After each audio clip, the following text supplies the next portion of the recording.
Kabut tebal menyelimuti halaman penjara tua di ujung utara Jerman. Sebuah tiang kayu berdiri diam di tengah tanah becek, menyimpan jejak langkah dari mereka yang pernah dibawa ke sana dan tak pernah kembali. Di balik jeruji dan tembok tinggi yang membisu, sejarah mencatat bisikan ngeri yang tak pernah hilang. Bahkan setelah perang usai. Tak banyak yang tahu bahwa di antara ratusan ribu tentara, ada satu sosok muda yang bukan berasal dari medan tempur, tapi dari balik pagar berduri dan blok-blok sel di kamp tahanan. Usianya belum genap 23 tahun saat namanya menggema sebagai simbol teror dan kebengisan.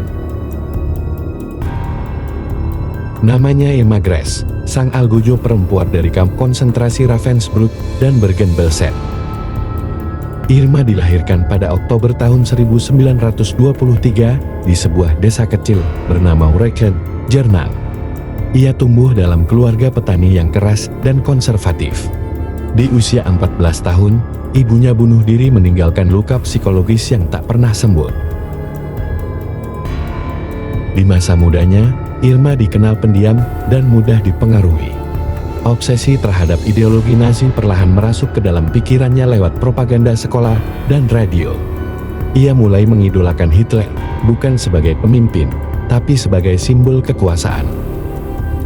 Tahun 1942, Irma Gress mendaftar sebagai relawan untuk bekerja di kamp konsentrasi wanita Ravensbrück.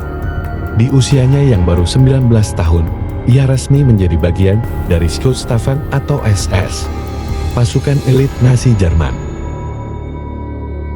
Tak lama, ia dipindahkan ke Auschwitz, salah satu kamp kematian paling brutal yang pernah ada, yang menelan lebih dari 1 juta nyawa. Disinilah, namanya Irma mulai ditakuti. Tahanan menyebutnya dengan berbagai julukan, Le Blonde Biest, La Hyena, hingga Bidadari Maut. Kesaksian para penyintas menggambarkan Irma sebagai sosok kejam dengan wajah tanpa ekspresi.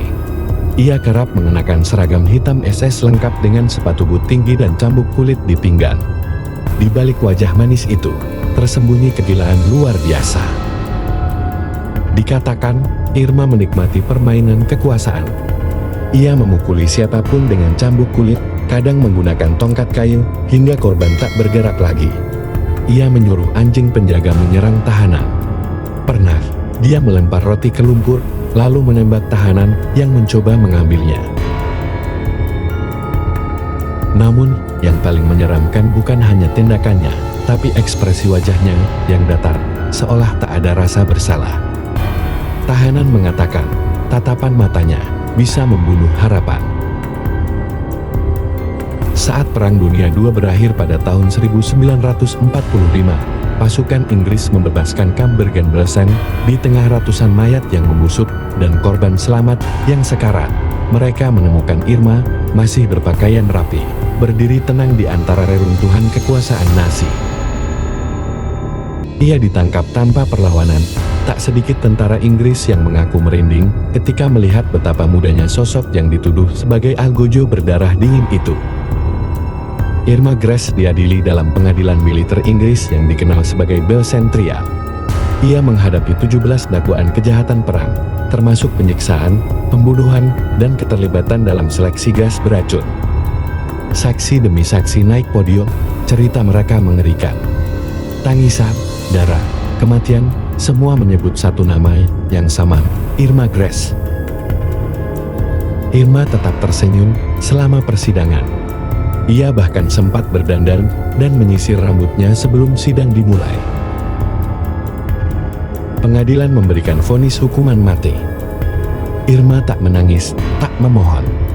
Ia hanya berkata, "Senel, cepatlah."